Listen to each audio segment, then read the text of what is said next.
देखिए पहला प्रश्न है कि भारतीय संविधान के भाग 4 का अनुच्छेद 43 का बी। भारतीय संविधान के भाग 4 का अनुच्छेद 43 खंड बी, यानी हम लोग इसको पढ़ते हैं खंड 43 खंड बी, यानी 43 के बी किससे संबंधित है, ये प्रश्न पूछा गया। तो इससे पहले हम लोग क्या करेंगे, 1 से 50 तक जो भी इम्पोर्टेंट आर्टिकल है उसको देखेंगे। तो आइए हम लोग शुरू करते हैं। तो अनुच्छेद नंबर 1, अनुच्छेद 1 में क्या बताया गया, राज्यों का संघ, यानी भारत राज्यों का संघ होगा, यह किस अनुच्छेद में बताया गया, आर्टिकल नंबर 1।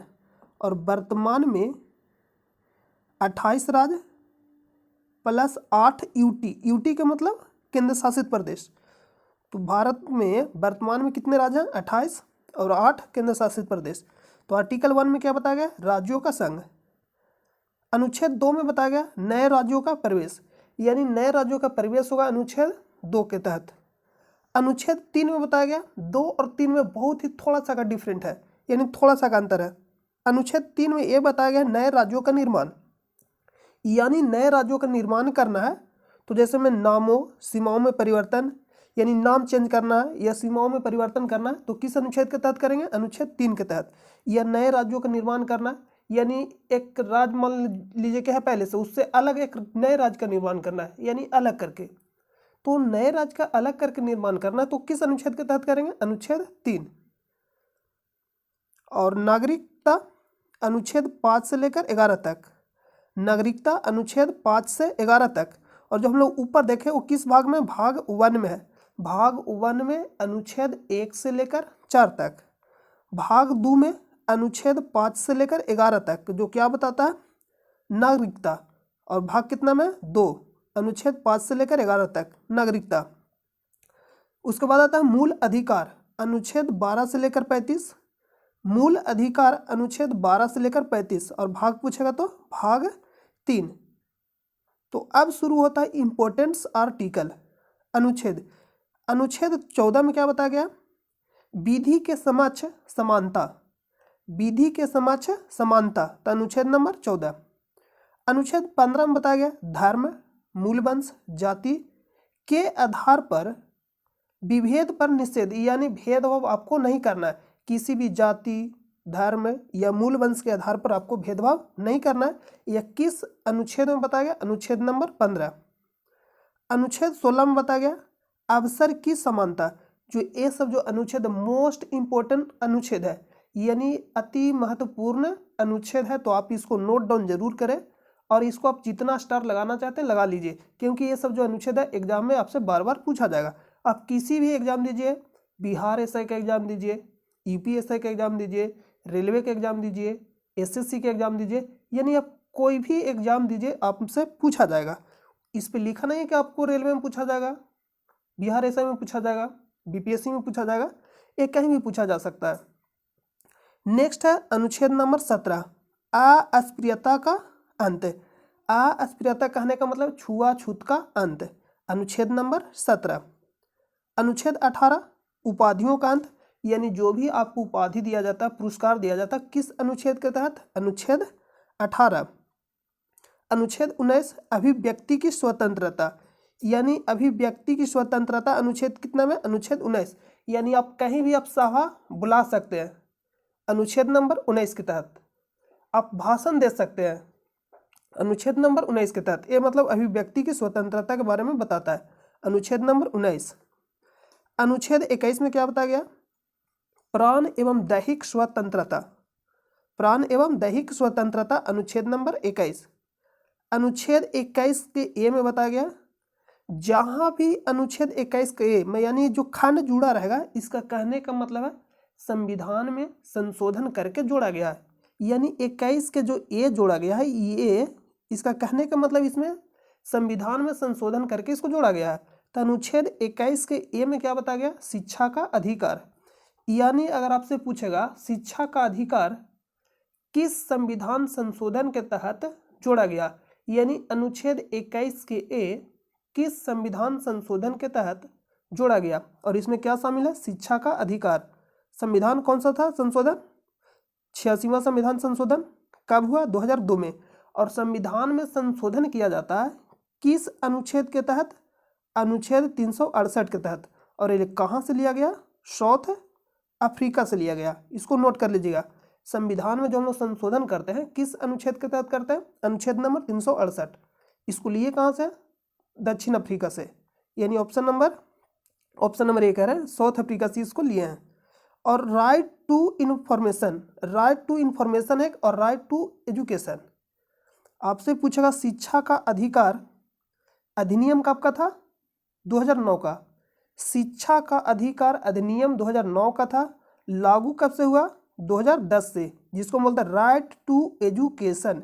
शिक्षा का अधिकार, सीधा प्रश्न आपसे पूछा जाएगा शिक्षा का अधिकार जो अधिनियम है कब का था? 2009 का। लागू कब से हुआ? 2010 से। और एक है RTI यानी राइट टू इन्फॉर्मेशन, सूचना का अधिकार अधिनियम कब का था? 2005। इसको भी लिख लीजिए या आप कन्फ्यूजन कर जाइएगा दोनों में। RTI राइट टू इन्फॉर्मेशन यानी सूचना का अधिकार 2005। और यहाँ पे अगर सिर्फ हम लोग कर देंगे ई तो चेंज हो जाएगा आंसर, यानी RTE राइट टू इन्फॉर्मेशन ये कब का था? 2009। तो दोनों में कन्फ्यूजन आप नहीं करिएगा। अनुच्छेद 24 14 वर्ष से कम कारखानों में बालकों पर प्रतिबंध। तो यहाँ हम कट कर दे रहे, यानी 14 वर्ष से कम के बालकों को आपको कारखानों में नहीं लगाना है। इस पे क्या प्रतिबंध है? निषेध है। अनुच्छेद 25 से 28 धर्म की स्वतंत्रता।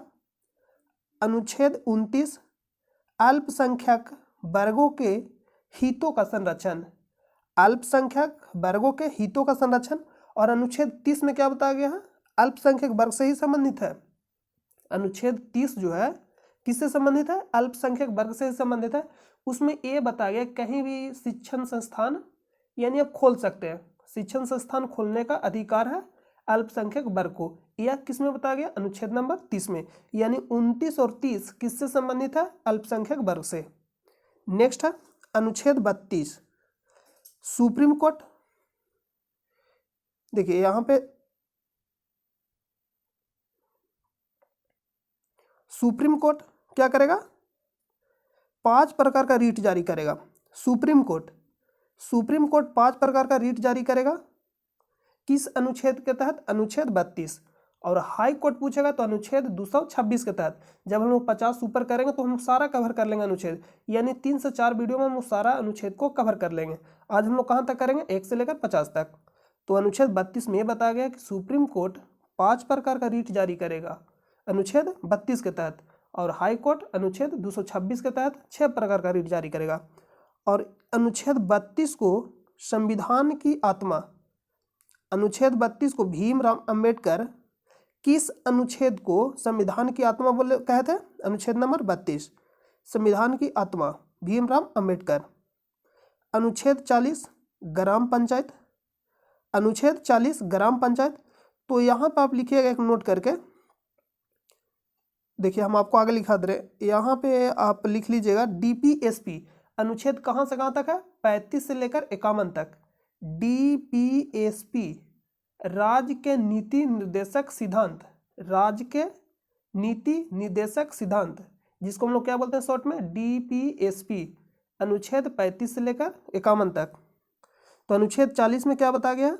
ग्राम पंचायत। अनुच्छेद 40 में क्या है? ग्राम पंचायत। अनुच्छेद 43 के ए सहकारी समिति।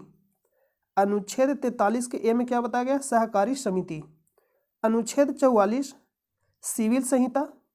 अनुच्छेद 44 में क्या है? सिविल संहिता। अनुच्छेद 45 में क्या है? शिक्षा का अधिकार, अधिकार करें शिक्षा से संबंधित है अनुच्छेद 45। यानी आपसे पूछेगा राज्य के नीति निर्देशक सिद्धांत में शिक्षा संबंधित है किस अनुच्छेद में? अनुच्छेद 45। यानी 6 वर्ष से कम बच्चों के लिए शिक्षा का प्रावधान कहाँ? अनुच्छेद 45 में। अनुच्छेद 48 के का पर्यावरण के संरक्षण।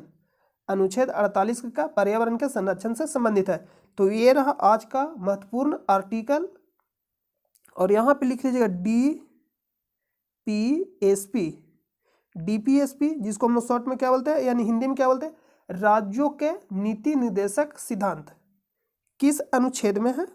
अनुच्छेद 35 से लेकर 51 तक, और भाग पूछेगा तो भाग क्या हो जाएगा 4।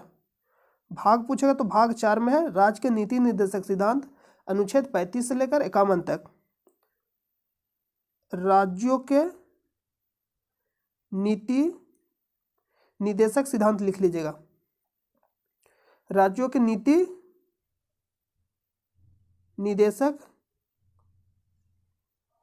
सिद्धांत, यहाँ पे आप लिख लीजिएगा राज्यों के नीति निर्देशक सिद्धांत, अनुच्छेद 35 से 51 भाग 4, जिसको हम शॉर्ट में क्या बोलते हैं DPSP। तो ये रहा आज का महत्वपूर्ण आर्टिकल। अब हम लोग चलते प्रश्न पे। प्रश्न है संविधान यानी भारतीय संविधान के भाग 4 का अनुच्छेद 43 के बी डॉट से संबंधित है। तो 43 के बी किससे संबंधित है? सहकारी समिति। ये किससे संबंधित है? सहकारी समिति। देखिए यहाँ पे हम आपको बताए थे, देखिए यहाँ पे हम आपको बताया सहकारी समिति। देखिए 43 के ए लिखा गया यहाँ पे इसको बी करिए, 43 के बी, यहाँ पे क्या कर लीजिएगा 43 के बी, 43 के बी सहकारी समिति। तो इसका राइट आंसर क्या हो जाएगा इस प्रश्न का? Option number D. नेक्स्ट प्रश्न पे चलते हैं, ग्राम पंचायत अनुच्छेद 40। नमस्कार दोस्तों, आप सभी का स्वागत है। तो आज हम लोग मिल रहे हैं वीडियो नंबर 100, यानी आज हम लोग सेंचुरी पूरा कर लिए। तो आप चैनल पे पहली बार आए तो वीडियो का पूरा देखिए, और वीडियो पसंद आता है तो लास्ट में एक लाइक और कमेंट जरूर करिएगा, यानी आप अपना फीडबैक जरूर दीजिएगा। और चैनल पे पहली बार आए तो सबसे पहले आप वीडियो को पूरा देखिए, वीडियो पसंद आता है तो ही आप चैनल को लाइक करिएगा, सब्सक्राइब करिएगा और शेयर करिएगा। तो सबसे पहले अपने पास एक पेन और कॉपी जरूर रख ले, जिससे आपको नोट करने में आसानी होगा। तो आज का जो पहला प्रश्न है कि भारत के संविधान के किस भाग में भारत के नागरिकों के मौलिक अधिकार मौजूद है? यह प्रश्न है कि मौलिक अधिकार मौजूद है यानी किस भाग में मौजूद है? भाग नंबर 3 में। आंसर नंबर क्या हो जाएगा? डी, यानी ऑप्शन नंबर 4। तो भाग 3 में अनुच्छेद 12 से लेकर 35 तक, अनुच्छेद 12 से लेकर 35 तक मौलिक अधिकार है। अनुच्छेद 12 से 35 तक। भाग 3, भाग 1 में क्या बताया गया है? भारत राज्यों का संघ है भाग 1 में, यानी राज और यूटी, राज और यूटी के बारे में बताया गया है भाग 1 में। राज और यूटी, राज और यूटी के बारे में। भाग 2 में जो बताया गया मोस्ट इंपॉर्टेंट है नागरिकता। नागरिकता अनुच्छेद 5 से लेकर 11 तक, अनुच्छेद 5 से लेकर 11 तक। भाग 2 में नागरिकता, यहां पे लिख लीजिएगा नागरिकता, नागरिकता। भाग 4 में क्या है? राज्य के नीति निर्देशक सिद्धांत। भाग 4 में अनुच्छेद पूछेगा 36 से लेकर 51 तक। अनुच्छेद 36 से लेकर 51 तक राज्य के नीति निर्देशक सिद्धांत भाग 4 में, अनुच्छेद 36 से लेकर 51 तक। तो आप इसको जरूर याद रखिएगा। तो इसका राइट आंसर का ऑप्शन नंबर डी। नेक्स्ट प्रश्न पे चलते हैं।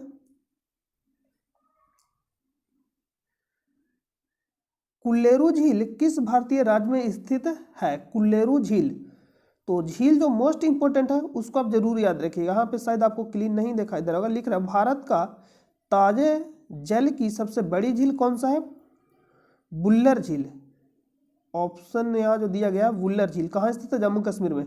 भारत की ताजे जल की सबसे बड़ी झील बुल्लर झील। आपसे सीधा प्रश्न पूछेगा डल झील कहाँ स्थित है? जम्मू कश्मीर। बुल्लर झील कहाँ स्थित है? जम्मू कश्मीर। और यहाँ पे प्रश्न जो पूछा जाएगा, देखिए मोस्ट इंपोर्टेंट झील है। पूर्वोत्तर भारत की सबसे बड़ी झील लोकटक झील कहाँ स्थित है? मणिपुर में। पूर्वोत्तर भारत की सबसे बड़ी झील कौन सा है? लोकटक झील कहाँ स्थित है? मणिपुर में। भारत की सबसे बड़ी लैगून झील कौन सा है? चिल्का झील। और ये जो कुल्लेरू झील है ये भी एक प्रकार का लैगून झील ही है, और ये कहाँ स्थित है? आंध्र प्रदेश में। कहाँ स्थित है? आंध्र प्रदेश में। पुलिकट झील ये आंध्र प्रदेश और तमिलनाडु दोनों में स्थित है, लेकिन मैक्सिमम जो इसका भाग है ये कहाँ स्थित है? आंध्र प्रदेश में। यानी 80% इसका भाग आंध्र प्रदेश में स्थित है और 20% तमिलनाडु में। अगर दोनों में से कोई एक को चुनना होगा तो किसको चुनेंगे? आंध्र प्रदेश को।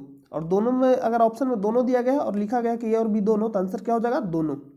पुलिकट झील कहाँ स्थित है? आंध्र प्रदेश और तमिलनाडु में स्थित है। यानी दोनों में स्थित है, लेकिन सबसे ज्यादा जो भाग है आंध्र प्रदेश में है। और यहाँ पे याद रखिएगा लोनार झील। लोनार झील कहाँ स्थित है? महाराष्ट्र में स्थित है। और उल्का पिंड के गिरने से इसका निर्माण हुआ है। लोनार झील का एकमात्र झील है, उल्का पिंड से निर्माण हुआ।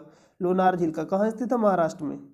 राजस्थान का सबसे बड़े मीठे जल का झील कौन सा है? राजमसंद झील। राजमसंद झील, इसको भी याद रखिए। यहाँ पे एक जो प्रश्न पूछे, सांभर झील खारे पानी का झील है। सांभर झील कहाँ स्थित है? राजस्थान में। तो इतना प्रश्न आपसे पूछा जाएगा। प्रश्न पूछा कुल्लेरू झील किस भारतीय राज्य में स्थित है? Andhra Pradesh, option number A. Lonar झील महाराष्ट्र। लोनार झील पूछेगा महाराष्ट्र। उल्का पिंड से निर्माण हुआ एकमात्र निर्मित लोनार झील। नेक्स्ट है आर के नारायण का पहला उपन्यास इनमें से कौन सा है? आर के नारायण का पहला पूछा है, पहला, ध्यान दीजिएगा।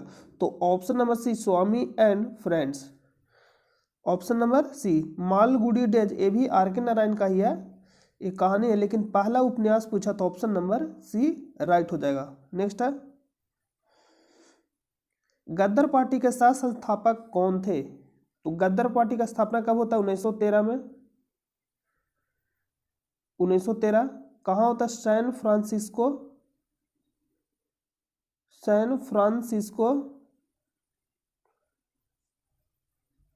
फ्रांसिस्को अमेरिका यानी यूएसए में। कब होता है? 1913 में।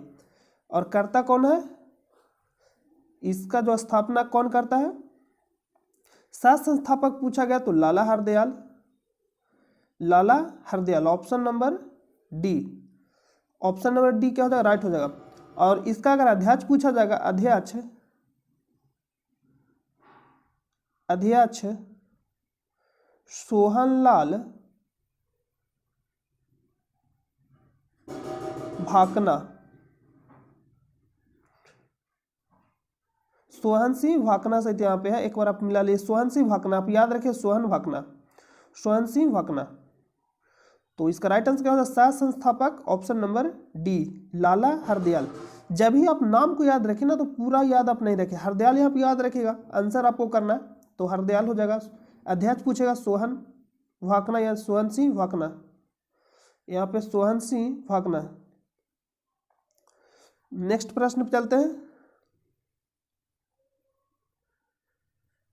और इसमें जो ऑप्शन दिया गया है, मोस्ट इंपोर्टेंट ऑप्शन दिया गया है, उसको भी हम आपको बता दे रहे हैं। देखिए, गोपाल कृष्ण गोखले महात्मा गांधी के राजनीतिक गुरु थे। गोपाल कृष्ण गोखले 1905 में सर्वेंट ऑफ इंडिया, 1905 में सर्वेंट ऑफ इंडिया किसके द्वारा स्थापित किया गया था? गोपाल कृष्ण गोखले। लाला लाजपत राय 1928, जब भारत में साइमन कमीशन आया, बनकर तैयार कब हुआ था साइमन कमीशन? 1927 में। भारत कब आया? 1928 में।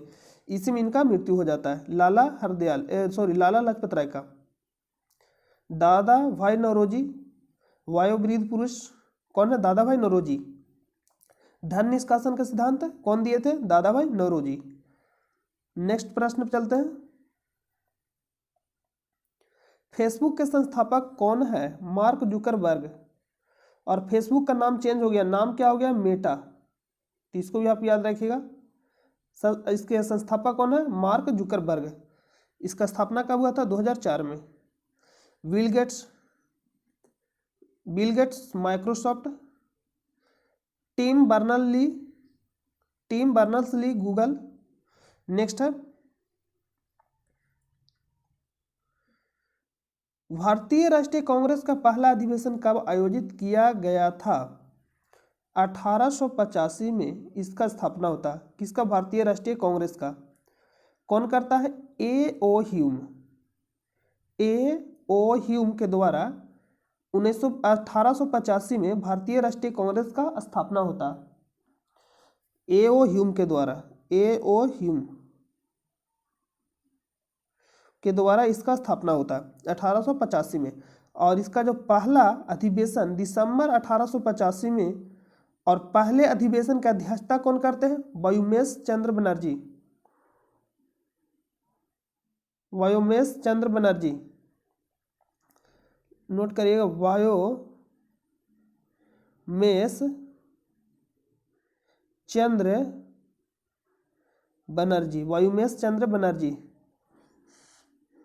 इसको आप नोट कर लीजिएगा, वायुमेश चंद्र बनर्जी। इसको बोलता है WC बनर्जी, शॉर्ट में ये भी लिख सकता है WC बनर्जी, WC बनर्जी 1885। इसका राइट आंसर का option number D, option number D right answer हो जाएगा। नेक्स्ट प्रश्न पे चलते हैं। सेवा क्षेत्र किसी अर्थव्यवस्था के डॉट का एक हिस्सा है। सेवा क्षेत्र, तो सेवा क्षेत्र किसका हिस्सा है? तृतीय क्षेत्र का, ऑप्शन नंबर बी, तृतीय क्षेत्र का सेवा क्षेत्र हिस्सा। और प्राथमिक क्षेत्र में कौन सा आ जाएगा? कृषि सब आ जाएगा प्राथमिक क्षेत्र में। प्राथमिक क्षेत्र में क्या आ जाएगा? कृषि हो गया, मत्स्य पालन, सब क्या आ जाएगा? प्राथमिक क्षेत्र में आ जाएगा। और द्वितीय क्षेत्र में क्या आ जाएगा? जो इस द्वितीय क्षेत्र, जो प्राथमिक क्षेत्र कहने का मतलब कृषि पे आधारित है, कृषि पे आधारित हो क्या हो जाएगा? प्राथमिक क्षेत्र। और तृतीय क्षेत्र में हो गया जिसमें बैंक सेक्टर, सेवा सेक्टर, ये सब जो हो जाएगा क्या हो जाएगा? तृतीय क्षेत्र में हो जाएगा। नेक्स्ट प्रश्न चलते हैं। 1 किलो वाइट कितने वाइट के बराबर होता है? 1 किलो वाइट कितने वाइट के बराबर होता है? तो 1024। 1 किलो वाइट कहने का मतलब है केबी। आप अगर कभी मोबाइल चलाते हो, मोबाइल चलाते नहीं हो, मोबाइल आपके पास रहता ही होगा आजकल के पास, यानी मैक्सिमम के पास मोबाइल है, कौन सा? एंड्रॉइड। तो MB लिखता होगा कि 1 GB, 1 MB, इस तरह से लिखता हुआ कि आज डेटा इतना MB, इतना GB, इतना KB समाप्त हुआ आपका, यानी खत्म हुआ। तो 1 KB अगर लिख रहा है तो इसका कहने का मतलब है 1024,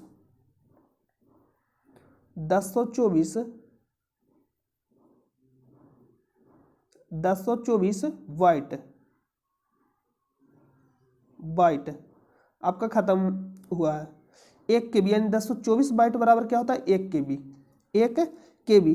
और 1 MB कितना बाइट के बराबर होता है?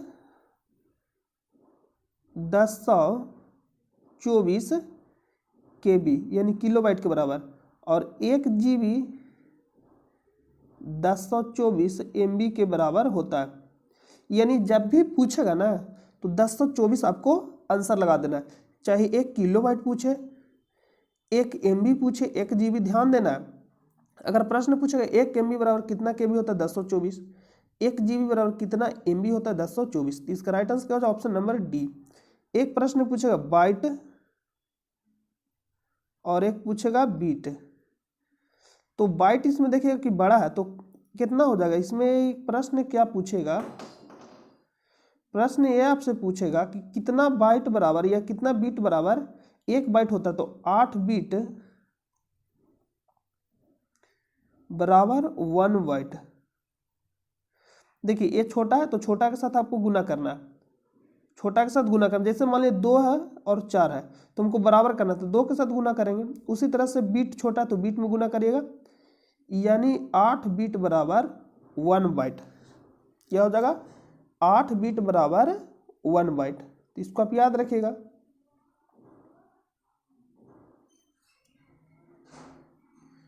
इसका राइट आंसर का ऑप्शन नंबर डी। नेक्स्ट है,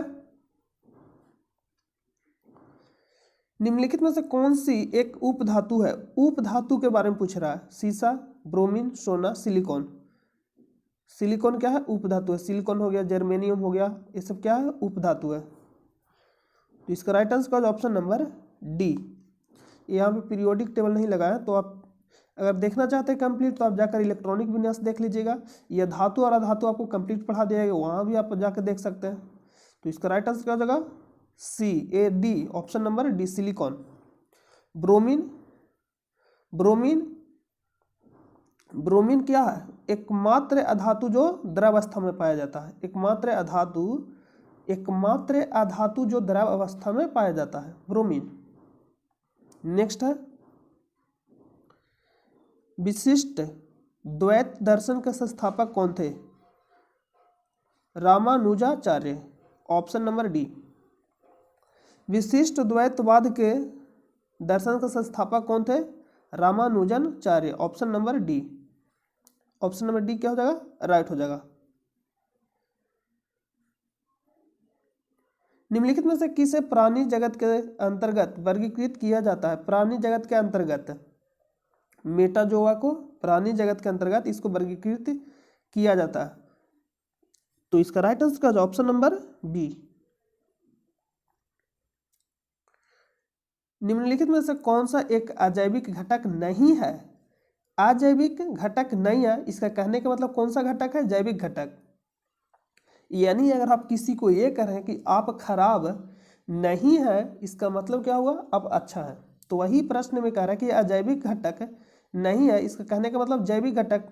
तो जैविक घटक में क्या आ जाएगा? जो भी पेड़ पौधा ये सब हो जाएगा, यानी जिसमें जान हो, एक तरह से जिसमें जान हो, क्या हो जाएगा? जैविक घटक। तो पेड़ पौधे सब, ऑप्शन नंबर डी।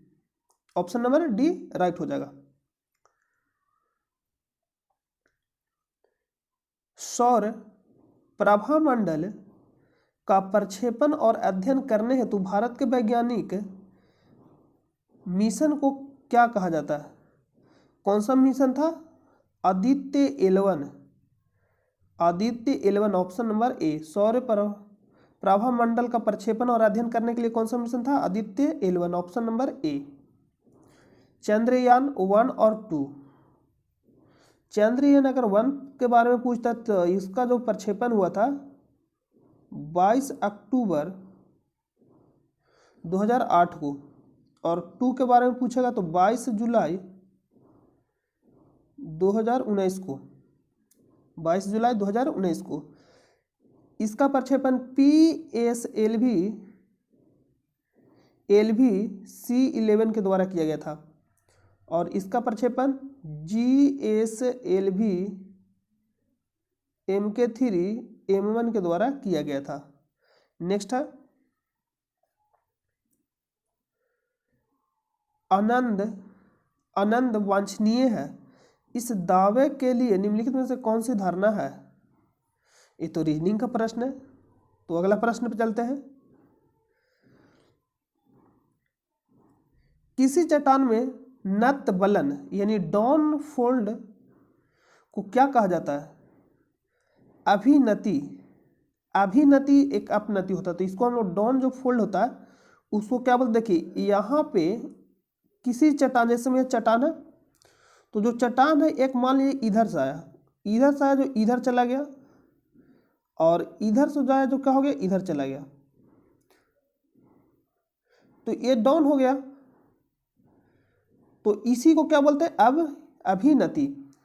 अभिनति। और जो ऊपर जाएगा उसको क्या बोलेंगे? अपनति। तो इसका right answer option number A.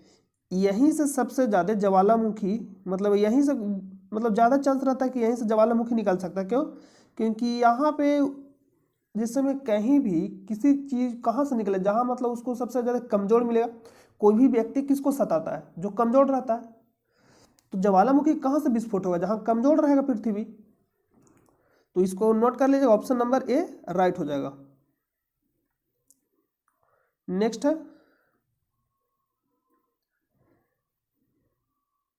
निम्नलिखित में से क्या जम्मू और कश्मीर में स्थित है? दचिंगम राष्ट्रीय उद्यान कहाँ स्थित है? जम्मू कश्मीर में। जम्मू कश्मीर में। तो नोट करिए क्या क्या आपसे पूछा जाएगा। प्रश्न पूछेगा, देखिए लिखा कार्बेट, गंगोत्री, गोविंद, नंदा देवी, राजा जी, फूलों की घाटी, ये कहाँ स्थित है? देखिए उत्तराखंड में। यहाँ पे लगाया उत्तराखंड। उत्तराखंड में क्या हो जाएगा? उत्तराखंड में। और यहाँ पे लिखा सिटी फॉरेस्ट, ये जिसको बोलते सलीम अली, दाचिंगम, हेमिस, किश्तवाड़। तो इसमें आपको याद रखना हेमिस और दाचिंगम ये कहाँ स्थित है? जम्मू कश्मीर। जम्मू कश्मीर। और सबसे ज्यादा जो प्रश्न पूछेगा बांधवगढ़, कान्हा, माधव, पन्ना, पेच, ये कहाँ स्थित है? मध्य प्रदेश यानी MP में। ये सबसे ज्यादा प्रश्न पूछेगा, इसको आप नोट कर लीजिएगा। केवलादेव, रणथंभौर, सरिस्का, मुकुंदरा हिल्स, ये सभी कहाँ स्थित है? राजस्थान में। केवलादेव, घाना, रणथंभौर, सरिस्का, मुकुंदरा हिल्स, ये कहाँ स्थित है? राजस्थान में। और यहाँ से जो प्रश्न पूछेगा इसको याद रखिए। देखिए यहाँ पे गिर, इसमें सिर्फ याद रखिए गिर कहाँ स्थित है? गुजरात में। गी से गिर और गा से गुजरात, यानी गा से गिर और गा से गुजरात। बांदीपुर याद रखिएगा कर्नाटक। बांदीपुर यहाँ से एक याद रखिएगा, बांदीपुर, बांदीपुर। और भीतरकनिका और सिमलीपाल ये कहाँ स्थित है? भीतरकनिका और सिमलीपाल कहाँ स्थित है? उड़ीसा में। उड़ीसा में भीतरकनिका और सिमलीपाल उड़ीसा में स्थित है। इतना आपको याद करना पड़ेगा जो हम आपको बताएं, मोस्ट इंपोर्टेंट है, इतना आप जरूर याद रखिएगा। और इसमें से और भी पूछ सकता है। साउथ बटन ये कहाँ स्थित है? अंडमान में। देखिए नामदफा ये कहाँ स्थित है? अरुणाचल प्रदेश। काजीरंगा, मानस, ओरांग, नामेरी ये कहाँ स्थित है? असम। असम।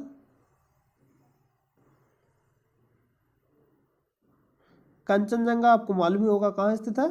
सिक्किम में। दुधवा उत्तर प्रदेश, देखिए यहाँ पे दुधवा उत्तर प्रदेश। वाल्मीकि बिहार में। बेतला झारखंड। सुल्तानपुर हरियाणा। तो प्रश्न क्या पूछा? प्रश्न पूछा दाचिंगम राष्ट्रीय उद्यान जम्मू कश्मीर में कौन सा स्थित है? दाचिंगम। नेक्स्ट प्रश्न पर चलते हैं। भगवान महावीर का मूल नाम क्या है? Varthaman, option number D.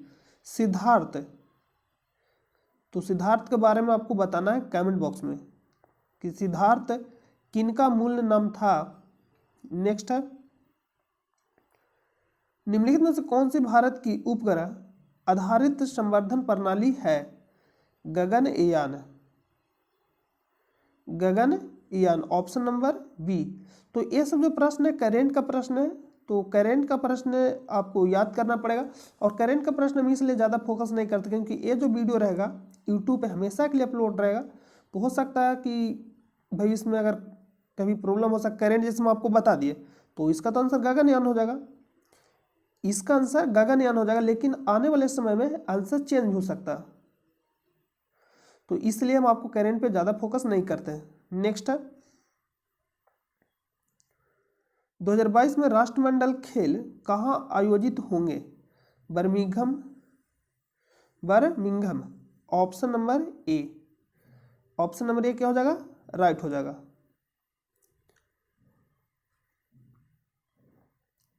Plastic में निम्नलिखित में से किसका उपयोग किया जाता है? एथिलीन। एथिलीन का उपयोग किया जाता है। Ammonia, NH3, NH3, butane. Butane का उपयोग कहाँ किया जाता है? ब्यूटेन का उपयोग कहाँ किया जाता है? तो इसका उपयोग LPG गैस में किया जाता है, LPG गैस में। नेक्स्ट है, 2018 में निपाह संक्रमण प्रकोप कहाँ फैला था? केरल। Option number B.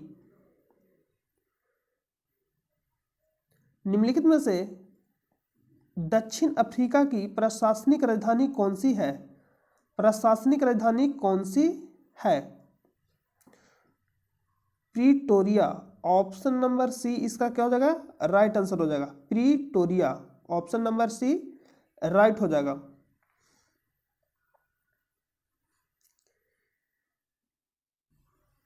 साथ ई परियोजना निम्नलिखित में से किस क्षेत्र से संबंधित है? शिक्षा। ऑप्शन नंबर सी शिक्षा। और शिक्षा से संबंधित प्रश्न जो पूछा जाएगा RTE, right to education, 2009 act पूछेगा 2009। लागू कब से हुआ? 2010 से। अधिनियम कब का था? 2009 का। शिक्षा का अधिकार जिसको बोलते हैं राइट टू एजुकेशन, लागू कब से? 2010 से। और इसको संविधान में कब जोड़ा गया? 86वां संविधान संशोधन, यानी शिक्षा से संबंधित जब भी प्रश्न पूछेगा संविधान में ऐड किया गया तो 86वां संविधान संशोधन 2002 के द्वारा अनुच्छेद कौन सा था? 21 के ए शिक्षा का अधिकार बना। नेक्स्ट प्रश्न पे चलते हैं। निम्नलिखित में से कौन आ के सुर की प्राणियों में शामिल नहीं है? निम्नलिखित में से कौन आ के सुर की प्राणियों में शामिल नहीं है? सरीसृप, बाकी सभी क्या है? शामिल है। जोजिला टनल प्रोजेक्ट कहाँ स्थित है? जम्मू कश्मीर। ये प्रश्न हम आपको एक बार और बताए थे, जम्मू कश्मीर। इस तरह से हम आपको सही मैप बताए होंगे। और यहाँ पे हम आपको बताए थे कि यहाँ पे कौन सा है? बुर्जिला दर्रा। यहाँ पे कौन सा? काराकोरम दर्रा। यहाँ पे पीर पंजाल। और बुर्जिला दर्रा के जस्ट सामने है जोजिला दर्रा। ये क्या? जम्मू कश्मीर का एक रैफली मैप है, तो आप इसको ध्यान दीजिएगा। यहाँ पे बुर्जिला दर्रा, यहाँ पे काराकोरम दर्रा, यहाँ पे पीर पंजाल, और यहाँ पे जस्ट बुर्जिला दर्रा के सामने है जोजिला दर्रा। तो याद रखिएगा इसको। इसका राइट आंसर क्या होगा? Option number A. Operation Green's एक सरकारी योजना, इसका उद्देश्य क्या है? टॉप का मतलब क्या था? टमाटर यानी टोमेटो, ओ से ऑनियन, पी से पोटैटो यानी टमाटर, प्याज, आलू की फसलों की आपूर्ति में स्थिरता लाना। Option number D. असम और अरुणाचल प्रदेश को जोड़ने वाला भारत का सबसे लंबा सड़क सह रेल पुल क्या कहलाता है? Bogibeel bridge. Option number B right हो जाएगा। और हावड़ा ब्रिज कहाँ स्थित है?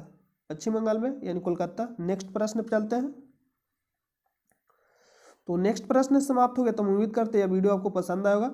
और इसका पीडीएफ आपको टेलीग्राम चैनल पे प्रोवाइड कर दिया जाता है, जिसका लिंक आपको वीडियो के डिस्क्रिप्शन में मिलेगा, या आपको टेलीग्राम चैनल पे जाकर सर्च करना है स्टडी लिंक पीडीएफ, वहाँ से भी जाकर आप ज्वाइन हो सकते हैं। आपको सर्च करना है स्टडी लिंक पीडीएफ, वहाँ से भी जाकर आप ज्वाइन हो सकते हैं। तो चैनल पर पहली बार आए तो चैनल को आप सब्सक्राइब कर लीजिएगा और अपने दोस्तों पास भी शेयर कर दीजिएगा। मिलते हैं नेक्स्ट वीडियो में, तब तक के लिए नमस्कार।